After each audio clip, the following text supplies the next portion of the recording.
সম্মানিত উপস্থিতি, কেমন আছেন আপনারা সবাই? আলহামদুলিল্লাহ আলা কুল্লি হাল ওয়া ফি কুল্লি মাকান। রাসূলুল্লাহ সাল্লাল্লাহু আলাইহি ওয়াসাল্লামের একজন সাহাবী ছিলেন যার নাম উসাইদ রাদিয়াল্লাহু তাআলা আনহু, উসাইদ বিন হুযাইর রাদিয়াল্লাহু তাআলা আনহু। তিনি একদিন রাতের বেলা নামাজ পড়ছিলেন এবং নামাজের মধ্যে তিনি কোরআন তেলাওয়াত করছিলেন। তো কোরআন তেলাওয়াত করতে গিয়ে তিনি সূরাতুল কাহফ তেলাওয়াত করা শুরু করলেন এবং তিনি যখন সূরা কাহফ তেলাওয়াত করছিলেন তখন তার পাশে রাখা তার ঘোড়া, যে বাহন ঘোড়া, এটা লাফালাফি করা শুরু করেছিল এবং তিনি খেয়াল করে দেখলেন তার মাথার উপরে সামিয়ানার মতো একখণ্ড মেঘের মতো কিছু একটা তার মাথার উপরে এসে তাকে ছায়া দিচ্ছে বা তাকে ঢেকে রেখেছে। তো যত এটা নিকটবর্তী হচ্ছিল ঘোড়া লাফালাফি তত বেড়ে যাচ্ছিল। পরের দিন তিনি নবী সাল্লাল্লাহু আলাইহি ওয়াসাল্লামকে জিজ্ঞাসা করলেন গত রাতের ঘটনার ব্যাখ্যা কি। নবী করিম সাল্লাল্লাহু আলাইহি ওয়াসাল্লাম বললেন, সূরা কাহফ তেলাওয়াত করার ফলে তোমার উপরে আল্লাহ পাকের পক্ষ থেকে সাকিনা বা রহমত নাজিল হচ্ছিল। যদি তুমি সকাল পর্যন্ত এভাবেই থাকতে, তেলাওয়াত করতেই থাকতে, তাহলে দিনের বেলা মানুষ তাকে দেখতে পেত। আর এই সামিয়ানার খণ্ডের পেছনে কিন্তু আল্লাহ পাকের মনোনীত কিছু ফেরেশতা ছিলেন। বলি সুবহানাল্লাহ।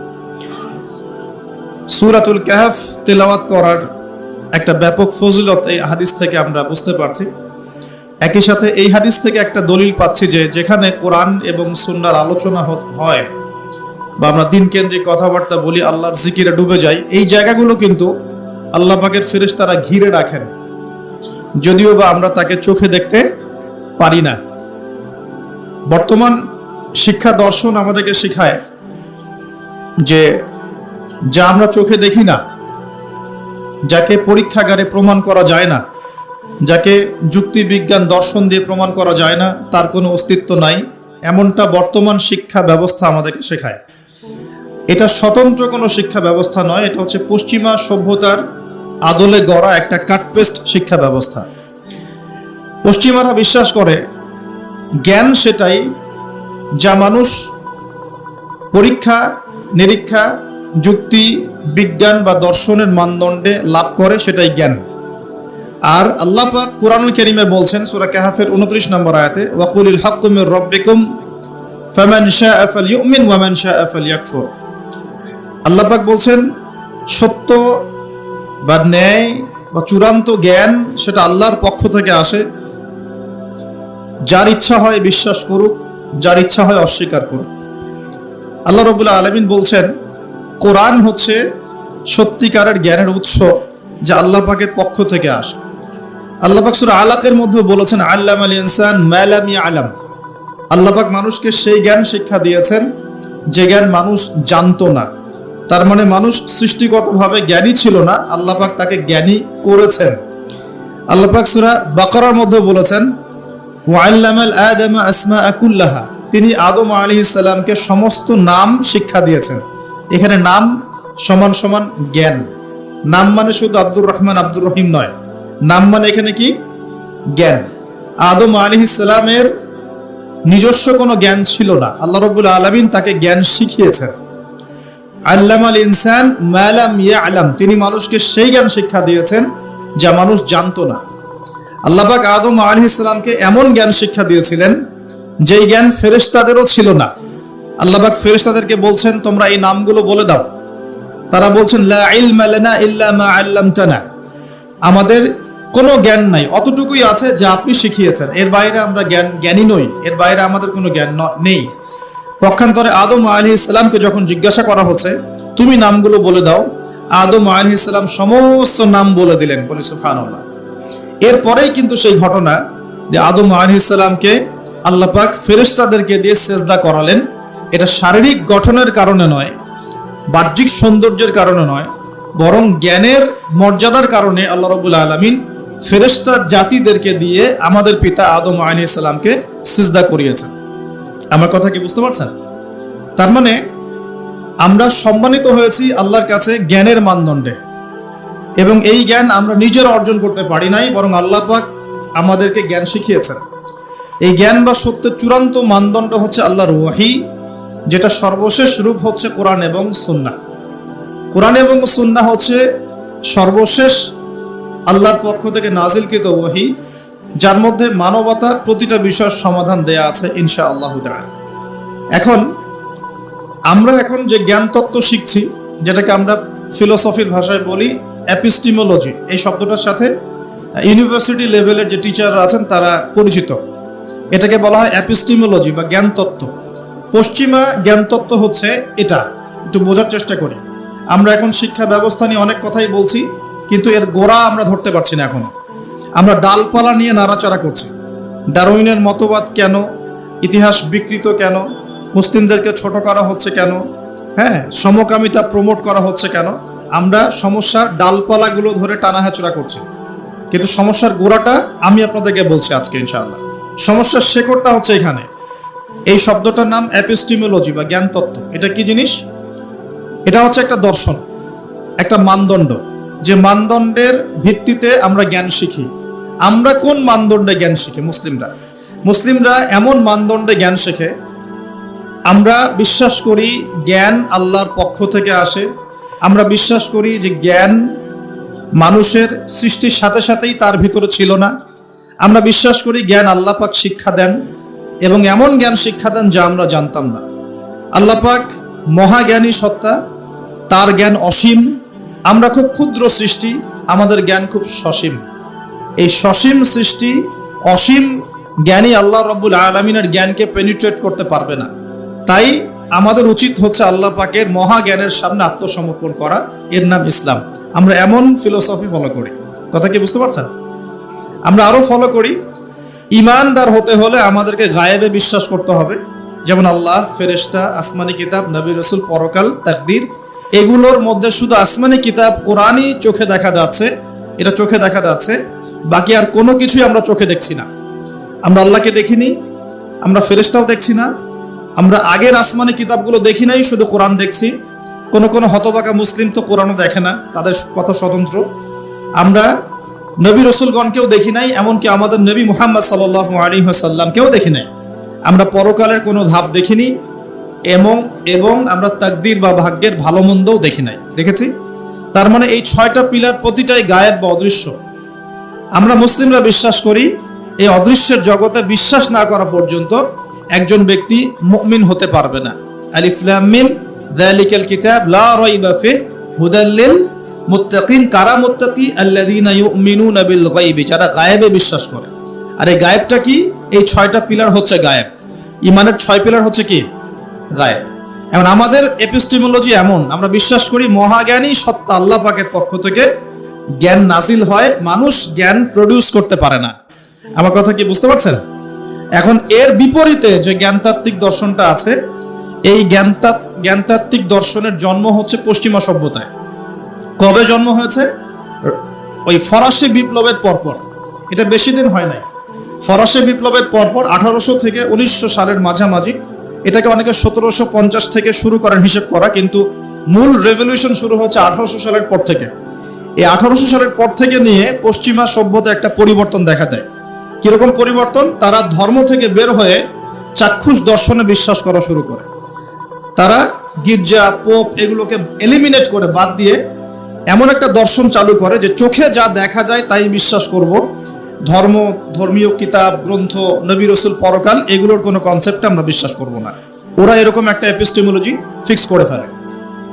আরো সহজ করে বলতে গেলে, তারা বিশ্বাস করে জ্ঞান সেটাই, সত্য সেটাই, বা ন্যায় অন্যায়ের মানদণ্ড সেটাই যা যুক্তি, বিজ্ঞান, দর্শন দিয়ে প্রমাণ করা যায় বা পরীক্ষাগারে প্রমাণ করা যায়। পরীক্ষা নিরীক্ষা পর্যবেক্ষণ দিয়ে যে সিদ্ধান্তে আসা যায় সেটাই হলো জ্ঞান। এই হলো ওদের দর্শন, এবং এই দর্শনটাকে কপি পেস্ট করে বিগত 100 বছরে সারা বিশ্বের বিভিন্ন কান্ট্রিতে ছড়িয়ে দেওয়া হয়েছে। এর মধ্যে কোনো মুসলিম কান্ট্রিও বাদ যায় নাই। এখন জ্ঞান তত্ত্ব নিয়ে যত কথা হচ্ছে, এর গোড়া হচ্ছে এখানে। আমরা বিশ্বাস করি জ্ঞান আল্লাহর পক্ষ থেকে আসে। আমরা বিশ্বাস করি আমরা খুব ক্ষুদ্র জ্ঞানের অধিকারী মানুষ, আমাদের এত বেশি জ্ঞান নাই। এমনকি আমরা তো নিজের আত্মাকেও ব্যাখ্যা করতে পারি না। আমরা আমাদের স্বপ্নকেও ব্যাখ্যা করতে পারি না, আমরা আমাদের ঘুমকে ব্যাখ্যা করতে পারি না, আমাদের সাথে আগামীকাল কি হবে আমরা সেটা জানি না। এত ক্ষুদ্র জ্ঞান নিয়ে আমরা কি আল্লাহ পাকের মহাজ্ঞানকে অতিক্রম করতে পারবো? পারা যাবে? পারা যাবে না। তাহলে আল্লাহ পাক যেগুলো নাজিল করছেন, ইমানের পিলার, ইসলাম, পরকাল, মিজান, পুলসিরাত, জান্নাত, জাহান্নাম, আত্মা, জিনজাতি, ফেরেশতা, যেগুলো আমরা চোখে দেখি না, এগুলোকে কি আমরা আমাদের ক্ষুদ্র জ্ঞানে ব্যাখ্যা করতে পারবো?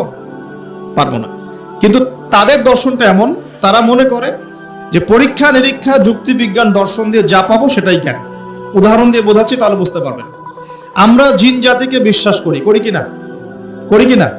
আমাদের সবার সাথে একটা করে জিন শয়তান আছে কি নাই? আছে।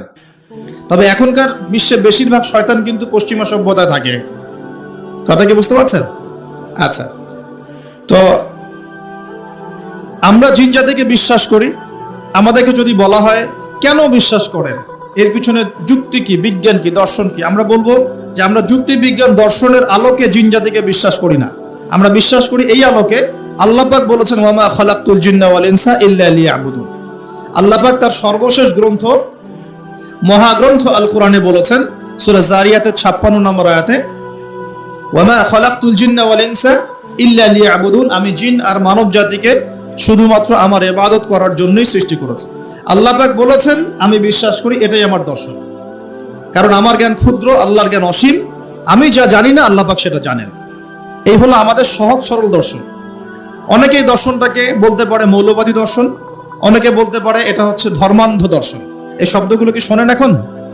এই শব্দগুলো এই কারণেই বলা হয়, যেহেতু আপনি বলছেন যে আমি আল্লাহর কথা চোখ বন্ধ করে বিশ্বাস করি, এই কারণে তারা আপনাকে বলবে আপনি ধর্মান্ধ। কথাটা কি বুঝতে পারছেন?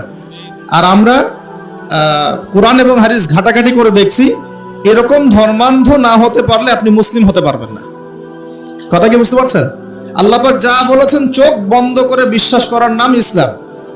এখানে প্রশ্ন করলে আপনি কি হয়ে যাবেন? আপনি কিন্তু আল্লাহ দ্রোহী হয়ে যেতে পারেন।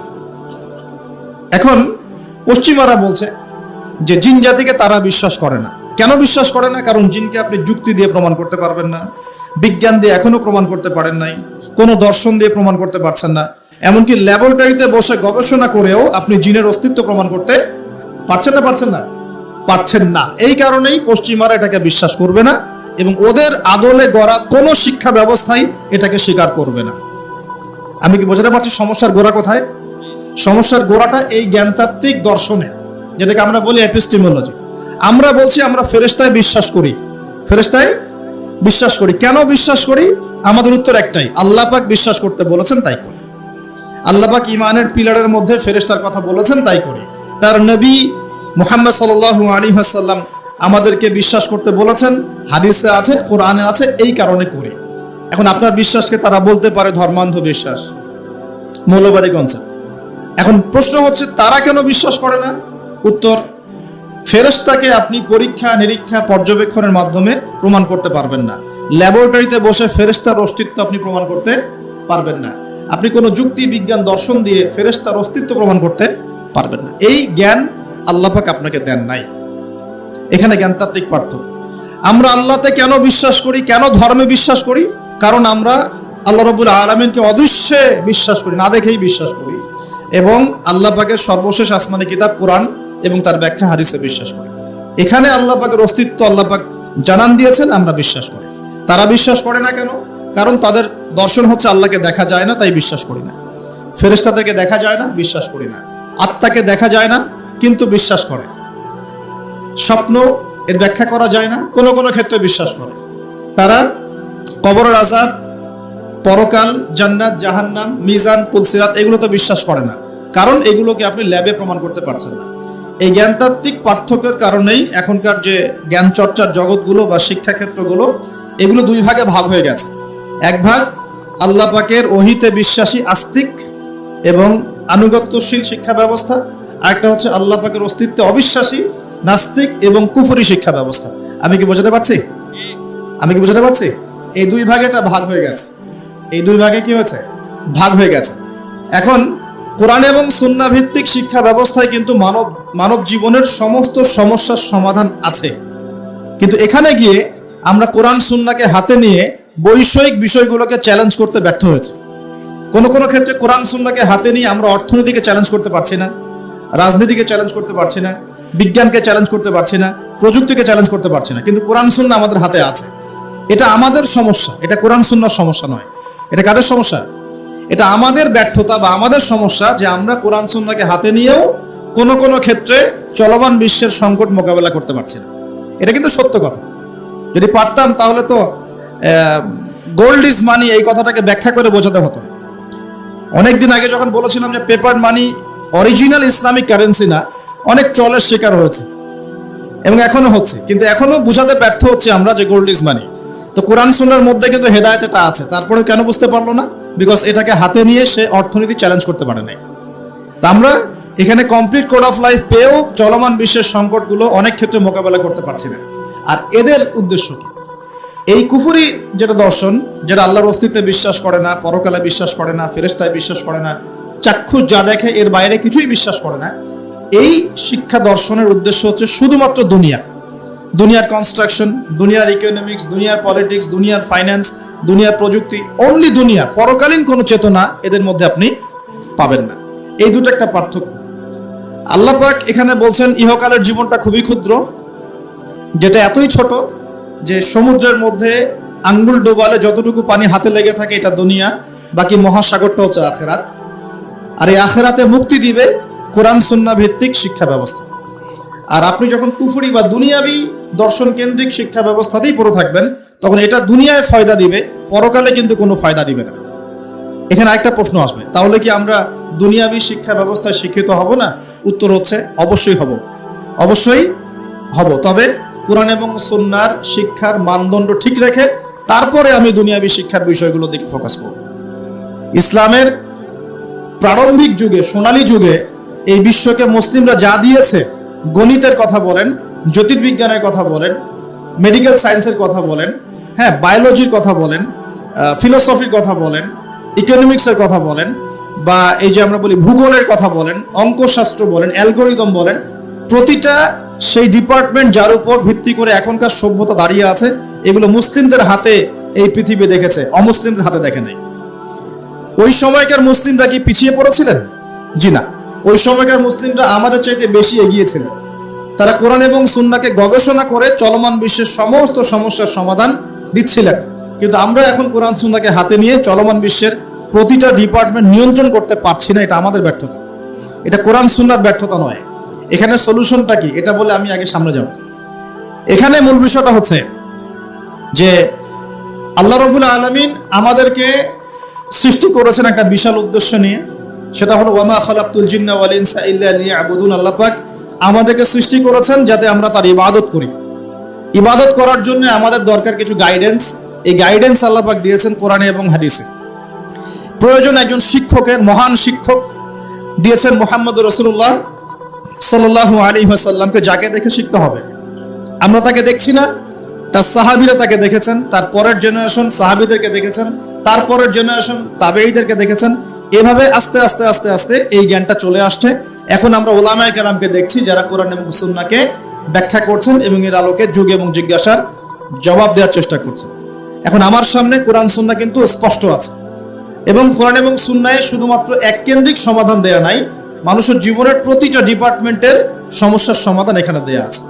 এখন আমরা যদি কোরআন এবং সুন্নাহকে পরিপূর্ণরূপে গ্রহণ করি এবং সমকালীন উপকারী জ্ঞানগুলো অর্জন করি, তাহলে ইনশাআল্লাহ কোরআন এবং সুন্নাহকে হাতে নিয়ে আমরা বিশ্বটাকে চ্যালেঞ্জ করতে পারবো। আমি কি বোঝাতে পারছি? আমাদের সমস্যার সমাধানটা এভাবে হওয়া পসিবল। এখন সমস্যাটা কোথায়? শেকড়েই আমরা কুফরি একটা মন্ত্র তন্ত্র চর্চা করছি, যে আমরা যা দেখি না তাকে বিশ্বাস করি না। এটাই সমস্যা। এ কারণে কেন ডারউইনের মতবাদের কেন প্রয়োজন হবে? যখন মানুষ জানবে যে তাকে সৃষ্টি করেছেন মহান আল্লাহ রাব্বুল আলামিন, এর উপর সে বিশ্বাসী হবে, তখন কি তার এরকম কোনো মন্ত্রের দরকার আছে? আর যখন একটা জায়গার, একটা এলাকার, একটা দেশের, একটা সমাজের বেশিরভাগ মানুষ আল্লাহ বিশ্বাসী, তখন জোর করে কেন আমি একটা মতবাদ চাপিয়ে বাচ্চাদেরকে পড়াশোনা করাবো? উদ্দেশ্যটা কি? উদ্দেশ্য হচ্ছে একটা সুদূর প্রসারী উদ্দেশ্য, যে আমরা চাচ্ছি আগামী 20 বছর 30 বছরের মধ্যে যেন এমন একটা প্রজন্ম গড়ে ওঠে যারা আল্লাহ থেকে অনেক দূরে চলে যাবে। এটা উদ্দেশ্য। না হলে আমি কেন এই মতবাদ কচি বাচ্চাদেরকে শেখাতে যাব? কেন শেখাতে যাব? যেই মতবাদটা কোরআন সুন্নাহ বিরোধী, একই সাথে বর্তমান আধুনিক বিজ্ঞানও বিরোধী। মেডিকেল সায়েন্সের কোনো ক্লাসিক্যাল বইয়ের মধ্যে, চ্যালেঞ্জ করলাম, মেডিকেল সায়েন্সের কোনো ক্লাসিক্যাল বইয়ের মধ্যে এই মতবাদকে স্বীকৃতি দেওয়া হয় নাই। কোনো মতবাদ, এই মতবাদটাকে কোনো ক্লাসিক্যাল বইয়ের মধ্যে আপনি এই মতবাদটাকে পাবেন না যেটাকে স্বীকৃতি দেওয়া হয়েছে। এটা তার একটা থট। বিজ্ঞানে কি হয়, কিছু থটস থাকে, অনুসিদ্ধান্ত, এগুলো গবেষণা করা হয়, আজকে একটা ফলাফল দেওয়া হয়, কালকে আরেকটা ফলাফল দেওয়া হয়। যখন সর্বসম্মতিক্রমে একটা জায়গায় মানুষ আসে তখন সেটাকে ফিক্স করা হয়। এই মতবাদের সর্বসম্মতিক্রমে কেউ কখনো সাইন করে নাই। তাহলে কেন জোর করে আমি বাচ্চাকে শেখাতে যাব যে তোমাদের দাদা বড়দাদারা বানর ছিল? কেন শেখাতে যাব? উদ্দেশ্যটা কি? আমি চাচ্ছি একটা প্রজন্ম গড়ে উঠুক, যে প্রজন্ম আস্তে আস্তে আস্তে আস্তে আল্লাহ থেকে দূরে সরে যাবে, ওদের ব্রেইনটা ওয়াশ করা থাকবে এবং ওদের ভিতরে আপনি আর ইসলাম ইনস্টল করতে পারবেন না। অলরেডি বিগত 30 বছর থেকে আমরা একটা প্রজন্ম দেখেছি যেটা এখন বাংলাদেশে বিরাজ করছে, যারা বড় বড় ডিগ্রি নিয়ে এসে কোরআনকে চ্যালেঞ্জ করছে, বড় বড় ডিগ্রি সার্টিফিকেট নিয়ে এসে কোরআনকে চ্যালেঞ্জ করছে, হাদিসকে চ্যালেঞ্জ করছে। কেন চোরের হাত কাটতে হবে প্রশ্ন করছে, কেন পর্দার বিধান ও প্রশ্ন করছে, কেন ইসলামে ব্যভিচার করলে রজম করতে হয়, কেন জেনা করলে শাস্তি দিতে হবে, ঠিক আছে, কেন ইসলামে বহু বিবাহ জায়েজ, কেন আয়েশা রাদিয়াল্লাহু আনহার ওই বয়সে নবীর সাথে বিয়ে হলো, অনেক চ্যালেঞ্জ সে উপস্থাপন করছে কিনা। অলরেডি আমরা একটা প্রজন্ম গড়ে ফেলেছি, আমাদের অজান্তেই, আমাদের সাইলেন্সের মধ্যে একটা প্রজন্ম গড়ে উঠেছে অলরেডি, যারা কিন্তু এগুলোকে চ্যালেঞ্জ করছে। এবং এদের সংখ্যা কিন্তু 8-10 জন নয়, এদের সংখ্যা কিন্তু প্রায় 10 to 20%। জানেন, 10 to 20% স্টুডেন্টস এখন যারা ফারেক হচ্ছে বিভিন্ন সেকুলার ইনস্টিটিউশন থেকে, তারা এগুলোকে চ্যালেঞ্জ করছে। ইসলাম পালন করছে কিভাবে? ইসলাম পালন করছে আনুষ্ঠানিকতা, ঈদের নামাজ, জুমার নামাজ, রমজান মাসে মাঝে মাঝে তারাবি, ঠিক আছে, মাঝে মাঝে ইসলাম, মাঝে মাঝে। এই যে একটা প্রজন্ম তৈরি করলাম, এটা কি পশ্চিমাদের বিজয় নয়? এটাই তো পশ্চিমাদের বিজয়। আর এর উপর আবার ওই যে বলে না, মরার উপর খরার ঘা, বলে কথা আছে না, মরার উপর খরার ঘা। একটা প্রজন্ম অলরেডি তৈরি হয়েছে, এখন নতুন একটা প্রজন্ম আমরা তৈরি করতে চাচ্ছি যে সরাসরি আল্লাহকেই অস্বীকার করবে। নাউযুবিল্লাহ। সে বলবে যে না, আল্লাহ আমাকে সৃষ্টি করে নাই, আমি তো ছোটবেলায় পড়েছি যে আমার দাদারা বানর ছিল। নাউযুবিল্লাহ। কথা কি বুঝতে পারছেন?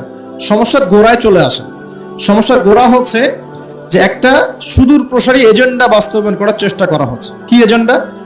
একটা প্রজন্ম গড়তে চাওয়া হচ্ছে, যে প্রজন্ম সরাসরি আল্লাহকে অস্বীকার করবে। এখন কিন্তু সরাসরি আল্লাহকে অস্বীকার করছে না প্রজন্ম, হয়তো ঘুরিয়ে ফিরিয়ে চ্যালেঞ্জ করছে। হ্যাঁ, আমি আল্লাহকে বিশ্বাস করি, কিন্তু পর্দাটা তো বুঝতে পারছি না, কেন এই যুগে পর্দার কি দরকার?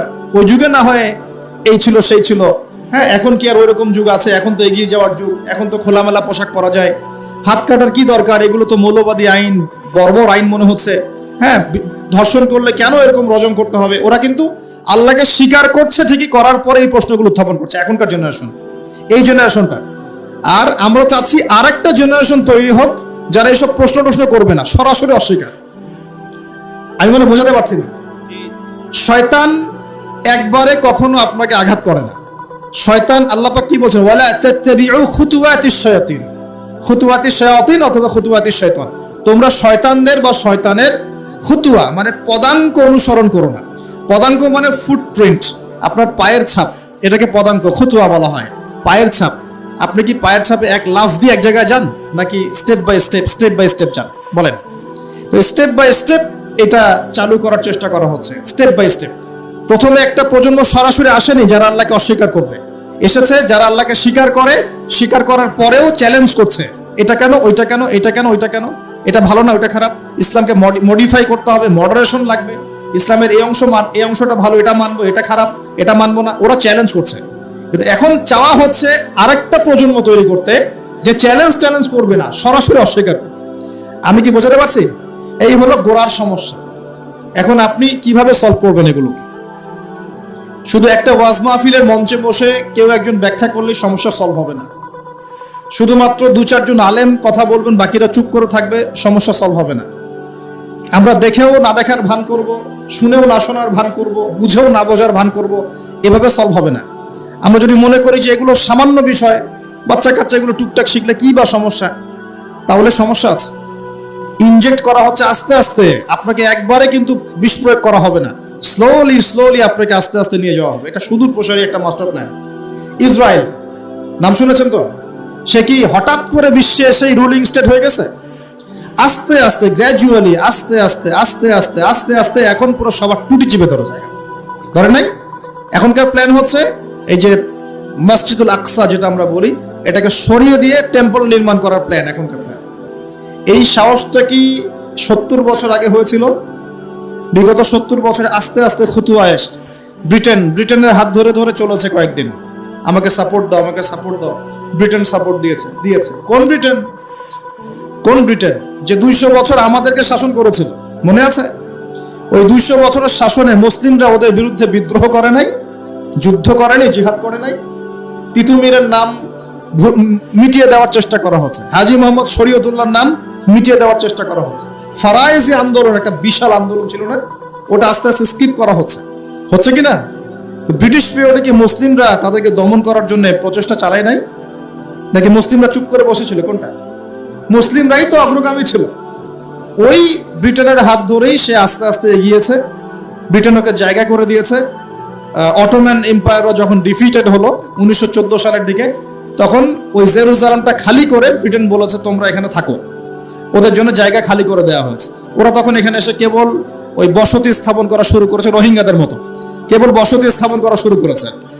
আস্তে আস্তে আস্তে আস্তে সে তার বসতিকে এক্সপ্যান্ড করা শুরু করলো, জায়গা বাড়ানো শুরু করলো। ব্রিটেন তার রোল থেকে সরে গেল, ইউএসএ তার রোলে আসলো। ব্রিটেন সরে গেল, অবসর নিল, এবার আমেরিকা আসলো। আসার পর আমেরিকা সেম কাজ করলো, সেও ইসরায়েলকে সাপোর্ট করতে করতে করতে করতে এক জায়গায় ওকে পারমাণবিক অস্ত্রধর রাষ্ট্র বানিয়ে দিয়েছে। মিলিটারি, ফাইন্যান্স, ইকোনমিক সব ওখানে, প্রযুক্তি, আপনি গুগল ইউজ করছেন, অ্যাপেল, ফেসবুক, সবকিছু ওদের। আজকে সারা বিশ্বের 5টা থেকে 6টা বড় বড় sector, politics, geopolitics, economics, world affairs, finance এবং মিলিটারি সেকশন, এই 6টার প্রতিটাই ওর হাতে নিয়ন্ত্রণ আছে। একটা বড় অংশের নিয়ন্ত্রণ তার হাতে কিন্তু আছে। বুঝাতে যাচ্ছি, সে কি একদিনে এই জায়গায় এসেছে এবং একদিনে কি এখান থেকে সরেও যাবে? উত্তর না, একদিনে কোনো কিছু হয় না। একটা স্লো প্রসেসের মধ্য দিয়ে আস্তে আস্তে আস্তে এই জায়গায় এসেছে। ঠিক একইভাবে শিক্ষাক্ষেত্রেও একটা স্লো পয়জনিং চলছে।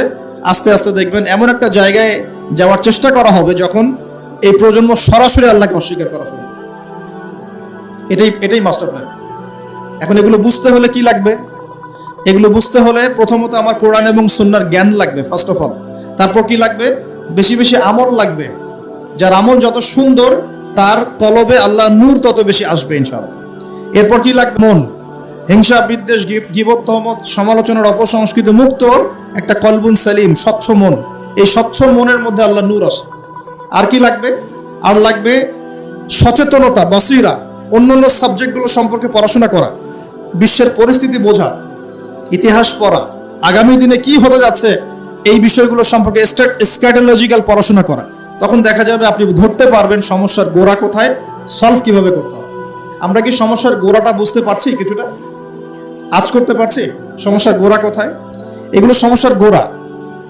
এখন ডালপালায় আপনি অনেক সমস্যা দেখছেন, ইতিহাসের কিছু বিকৃতি দেখছেন, মুসলিমদেরকে ইগনোর করা হচ্ছে, মুসলিমদেরকে খারাপভাবে রিপ্রেজেন্ট করা হচ্ছে, সমকামিতা, হোমোসেক্সুয়ালিটিকে প্রমোট করা হচ্ছে। যারা এইগুলো বাস্তবায়ন করছে তাদের মধ্যে আল্লাহ ভীরু মানুষ পাচ্ছেন। আল্লাহ ভীরু মানুষ শিক্ষা বেশি ভালো বুঝবে না আল্লাহ দ্রোহী মানুষ ভালো বুঝবে? বলেন তো। আল্লাহ ভীরু মুত্তাকি মানুষ শিক্ষাক্ষেত্র ভালো বুঝবে না একজন ফাসেক, মুনাফিক, জালেম, নামাজও পড়ে না এই ব্যক্তি ভালো বুঝবে? কে ভালো বুঝবে? হ্যাঁ, এটা ঠিক আছে। একজন অমুসলিম ব্যক্তি যদি ইকোনমিক সেকশনে ভালো জ্ঞানী হয়, সে সেই সেকশনের জ্ঞান আপনাকে দিতে পারবে। একজন তথ্য প্রযুক্তির ক্ষেত্রে যদি একজন অমুসলিম ব্যক্তিও থাকেন, সে কিন্তু আপনাকে ভালো জ্ঞান দিতে পারবেন ওই সেকশনে। কিন্তু তারা কি কোরআন সুন্নাহর মানদণ্ডে জ্ঞানের সত্য মিথ্যা যাচাই করতে পারবে? পারবে না। এখানে আল্লাহ ভীরু মানুষের দরকার ছিল না? তো এখানে যারা প্রণয়ন করছে ওখানে আল্লাহ ভীরু মানুষ কয়জন? সেখানে ইসলামিক জ্ঞানে জ্ঞানী, বলিয়ান এরকম স্কলার কয়জন? তাদের সাথে পরামর্শের প্রয়োজন কি আমরা বোধ করবো না? একটা কিছু লঞ্চ করার আগে আমাদের বাচ্চারা কি শিখবে, কি পড়বে, ওদের ভবিষ্যৎ কি হবে, কেন ওদেরকে এগুলো শেখাবো, কেন ইসলাম শেখাবো না, কেন নামাজ পড়াবো না, কেন কোরআন শিক্ষাকে বাধ্যতামূলক করবো না, কেন আমি নামাজকে বাধ্যতামূলক করব না? কেন আমি মুসলিম অমুসলিমের মধ্যে ফ্রি মিক্সিং চালু করব? আলাদা করে স্বতন্ত্র করে কেন পড়াতে পারবো না? কেন আমি মেয়েদের মধ্যে ছেলে টিচারকে পড়াতে পাঠাবো? কেন ছেলেদের মধ্যে মেয়ে টিচারকে পড়াতে পাঠাবো? ফ্রি মিক্সিং কেন করবো? কেন আমি ইসলামিক অনুশাসনগুলো মেনে চলবো? এগুলো জানার বোঝার জন্য কি ইসলামপন্থী মানুষের সাথে পরামর্শ করার দরকার নেই? পরামর্শ কে করতে যায়?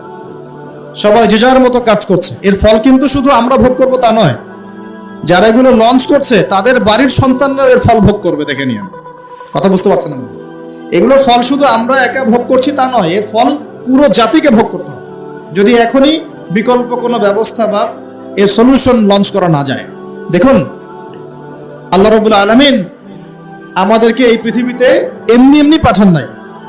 ইবাদতের মধ্য দিয়ে আল্লাহ পাক আমাদেরকে পরীক্ষা করছেন, হায়াত দিয়েছেন, মৃত্যু দিবেন। একদিন কিন্তু আল্লাহর সামনে দাঁড়িয়ে আমাদের সবাইকে জবাবদিহি করতে হবে, হবে কিনা? আমি যদি কোনো ভালো কিছু চালু করে যাই, তাহলে যত মানুষ এই ভালো দিয়ে উপকৃত হবে সমস্ত নেকি কিন্তু আমি পাবো ইনশাআল্লাহ। একই সাথে আমি যদি খারাপ কিছু চালু করে যাই, যত মানুষ এই খারাপে ইফেক্টেড হবে সব গুনাহ কিন্তু আমার কাঁধে আসবে। এটা বুঝেই আমাকে কাজ করা উচিত। আল্লাহ পাক আমাদেরকে তৌফিক দান করুন বলি আমিন। এবার আসেন, যুবক ভাইদের উপকারে আসবে কিছু কথা বলি, এবং আমাদের ওলামায়ে কেরাম এখানে অনেকে আছেন, তারাও হয়তো বিষয়টার দৃষ্টি দিবেন, এবং এখানে আরো অনেক শিক্ষিত মহল আছেন, আপনারা এই বিষয়গুলো নিয়ে ভাববেন। এটা জাস্ট আমার একটা পরামর্শ, আমার ক্ষুদ্র জ্ঞানে। আর আমি কখনোই বলছি না যে আমার পরামর্শটাকে আপনাকে গ্রহণ করতেই হবে। আপনাকে আমি বাধ্য করতে পারবো না, ফোর্স করতে পারবো না। আমি শুধু দাওয়াত দিতে পারবো, সত্য মিথ্যাটাকে ক্ষুদ্র জ্ঞানে উপস্থাপন করতে পারবো ইনশাআল্লাহ। বাকি বিষয়টা আপনার। সলিউশন কিভাবে করবেন দেখুন। এক, সলিউশন সম্ভব ব্যক্তি পর্যায় থেকে, অথবা সামাজিকভাবে, অথবা রাষ্ট্রীয়ভাবে। তিনটা পর্যায়ে। ব্যক্তি পর্যায় থেকে সম্ভব, সামাজিকভাবে সম্ভব, রাষ্ট্রীয় পর্যায়ে সম্ভব। যদি রাষ্ট্রীয় পর্যায় থেকে সদুদ্যোগ থাকে তাহলে তার কোনো প্রয়োজনই নাই উদ্যোগের। যদি রাষ্ট্রীয় পর্যায় থেকে এমন সদুদ্যোগ থাকে যে আমরা এমন শিক্ষা ব্যবস্থা চালু করব ইনশাআল্লাহ, যে শিক্ষা ব্যবস্থায় আমার সন্তান হাফেজও হবে, ডক্টরও হবে, আমার সন্তান আলেমও হবে, মুফতিও হবে, পাইলটও হবে, আমার সন্তান আর্মি অফিসারও হবে, আমার সন্তান হাফেজও হবে, সে মুফতিও হতে পারবে, আমার সন্তান ইমামতি করার যোগ্যতা অর্জন করবে, পাশাপাশি রাজনীতিও বুঝবে, অর্থনীতিও বুঝবে। এরকম যদি কোনো সিস্টেম আমরা চাই, এরকম স্বপ্ন দেখতে পারি যে আমরা সবাইকে এমন শিক্ষায় শিক্ষিত করব যে উভমুখী শিক্ষায় হারমোনিয়াসলি কম্বাইন্ড হবে, মানে আমরা একমুখী চিন্তা করব না, আমরা উপকারী সব জ্ঞানগুলোকে একত্রিত করে একটা কনস্ট্রাকটিভ সিলেবাস লঞ্চ করব। যে এমন চিন্তা থাকতো বা থাকে উপর থেকে, তাহলে তো আমাদের ভাবার কোনো প্রয়োজনই নাই। কিরকম হবে তাহলে ফলাফল? মনে করেন আমার ছেলে ক্লাস 1 থেকে নিয়ে ক্লাস 10 পর্যন্ত পড়েছে, এবং এখানে সে ইংরেজি পড়েছে, বাংলা পড়েছে, মুক্তিযুদ্ধ পড়েছে, হ্যাঁ, দেশের ঐতিহ্য জেনেছে, ইতিহাস পড়েছে, আইসিটি পড়েছে, সবকিছুই পড়েছে মাশাআল্লাহ। পাশাপাশি সে এই 10 বছরে 10 পারা কোরআন হিফজ করতে পারবে। এই 10 বছরে মিনিমাম সে 1000 হাদিস পড়তে পারবে। এই 10 বছরে সে আকীদার বইগুলো পড়তে পারবে, ফিকহের প্রামাণ্য বইগুলো পড়তে পারবে, সে আরবি ল্যাঙ্গুয়েজ শিখবে, ইবারত পড়ার যোগ্যতা অর্জন করবে। ফিউচার যখন বড় লেভেলে সে যাবে, তখন সে তার লাইফটাকে ভাগ করে নেবে ঠিকই, কিন্তু ইসলামের ভিত্তির জ্ঞানটা তার মধ্যে থেকে যাবে। আমি মনে বুঝাতে পারছি না? সলভ কিভাবে করতে পারে? উপর লেভেল থেকে হলে তো কোনো কথাই নাই, যদি সদুদ্যোগ থাকে। কি রকম সদুদ্যোগ? আমি একটা পরামর্শ দিচ্ছি যে আমরা আমাদের বাচ্চাদেরকে বাংলা শেখাবো, আরবি শেখাবো, ম্যাথ শেখাবো, সবই শেখাবো ফ্রম ডে 1, প্লে গ্রুপ থেকে শুরু করে। কিন্তু একই সাথে আমরা কোরআন শেখাবো, একই সাথে আমরা নবী সাল্লাল্লাহু আলাইহি ওয়াসাল্লামের সুন্নত শেখাবো, একই সাথে আমরা নামাজ শেখাবো, ইসলামিক নীতি নৈতিকতা শেখাবো, আমরা দেশপ্রেম শেখাবো, আমরা কালচার শেখাবো, কিভাবে সভ্য হতে হয় শেখাবো, কিভাবে ভালো করে কথা বলতে হয় শেখাবো, কিভাবে সামাজিক হতে হয় শেখাবো, কিভাবে শরীর চর্চা করতে হয় শেখাবো, কিভাবে ভালো খেতে হয় শেখাবো। ওকে ছোটবেলা থেকে গড়া সম্ভব কিনা? এটা কি পসিবল না ইম্পসিবল? এই স্বপ্নটা দেখা কি যৌক্তিক না অযৌক্তিক? এই স্বপ্নটাকে বাস্তবায়ন করা সম্ভব না অসম্ভব? কি মনে হয় আপনাদের? 1 বছরের মধ্যে সম্ভব, অনলি 1 বছরের মধ্যে। 1 বছরের মধ্যে এরকম সিস্টেম লঞ্চ করা সম্ভব ইনশাআল্লাহ। আমি গর্ব করে বলছি না। 3 ঘন্টার মধ্যে প্লে থেকে নিয়ে আপনাকে আমি 5 পর্যন্ত এই 7টা 8টা ক্লাসে জেনারেল এবং ইসলামিক সিলেবাস একত্রিত করে আপনাকে একটা লঞ্চ করে দিতে পারবো ইনশাল্লাহ। 3 ঘন্টা সময় লাগবে ইনশাল্লাহ, উইদিন 3 আওয়ার্স।